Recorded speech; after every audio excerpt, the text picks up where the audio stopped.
қазір жастар көбейіп кетті сондай.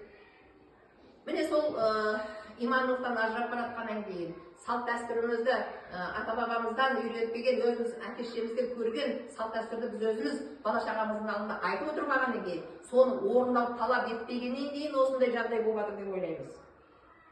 Ажырасу қазір Қазақстан, бүкіл әлемде Қазақстан бірінші орында ажырасу жағынан. Неге? Я қазақ емеспіз, я орыс емеспіз. Өзіміздің болмысымыздан айырылып біттік. Өзіміздегі қанымыздағы бар жақсы қасиетті үйрете алмай жатырмыз ұрпағымызға, бере алмай жатырмыз.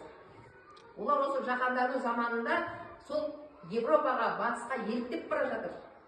Жастар еліктегіш келеді ғой. Бірақ соның ақ-қарасын ажыратып беретін үлкендеріміз де болмай тұр ғой. Міне бізді ойландырып жатқан мәселе осы.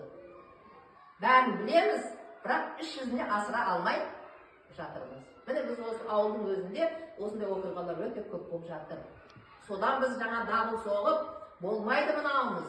Мынау шаңырағымыздың беріктігін, мықтылығын арттырайық деп отырмыз.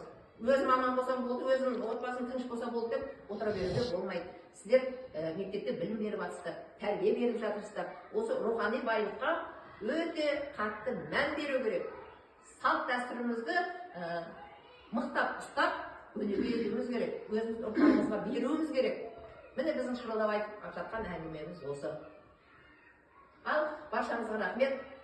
Шаңырақтарыңызға келісті келіндер келе берсін. Ұзатқан қыздарыңыз сол барған жерде жаңағыдай тастай батып, судай сіңіп, бақытты шаңырақ бола берсін.